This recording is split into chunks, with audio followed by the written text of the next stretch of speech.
সুপ্রভাত। শুভ সকালের অনেক শুভেচ্ছা নিয়ে চলে এসেছি আপনাদের কুমকুম দিদি অমৃত কথার এক ঝলক নিয়ে। প্রতিদিনই আমি চলে আসি ঠিক সকালবেলায় আপনাদের এই মধুর রস আস্বাদন করানোর জন্য। তেমনি আজও চলে এসেছি। ভারত দীর্ঘকাল ধরে যন্ত্রণা সয়েছে। সনাতন ধর্মের ওপর বহু কাল ধরে অত্যাচার হয়েছে, কিন্তু প্রভু দয়াময়, তিনি আবার তাঁর সন্তানগণের পরিত্রাণের জন্য এসেছেন। পতিত ভারতকে আবার জাগরিত হবার সুযোগ দেওয়া হয়েছে। শ্রীরামকৃষ্ণদেবের পদতলে বসে শিক্ষা গ্রহণ করলেই কেবল ভারত উঠতে পারবে।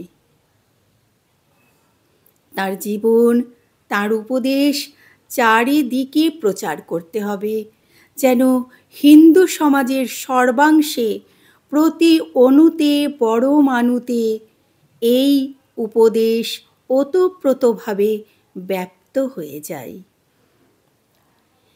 কে এ কাজ করবে?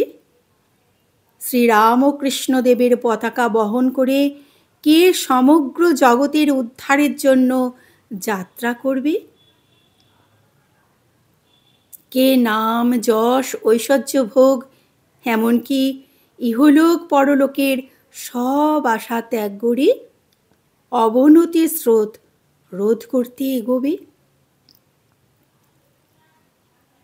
কয়েকটি যুবক দুর্গ প্রাচীরের ভগ্ন প্রদেশে লাফিয়ে পড়েছে। তারা নিজেদের জীবন উৎসর্গ করেছে। তারা খুব অল্প সংখ্যক।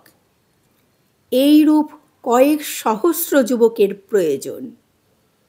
তারা নিশ্চয়ই আসবে।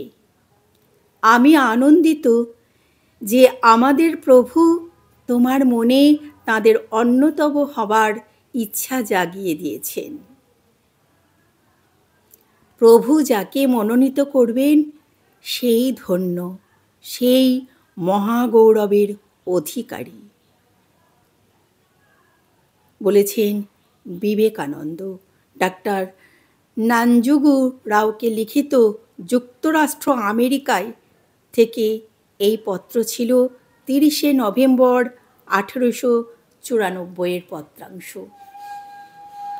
তো আমরা সবাই জানি স্বামীজি অর্থাৎ স্বামী বিবেকানন্দ শ্রীরামকৃষ্ণের কথা তুলে ধরেছেন, তার মাহাত্ম্য অনেক প্রচার করেছেন। কিন্তু এখন আমাদেরও থেমে চললে চলবে না। তার যে অসীম মাহাত্ম্য, সেটা আমাদের প্রচার করতে হবে, আমাদের মনের মধ্যে গেঁথে নিতে হবে, সবার মনকে উজ্জীবিত করতে হবে, উদ্দীপনা দিতে হবে শ্রীরামকৃষ্ণের পথের দিকে এগিয়ে দেওয়ার জন্য। তো আজকের মতো আমি আসি, আবারও আসবো আগামী দিন এমনই অমৃত কথার এক ঝলক নিয়ে।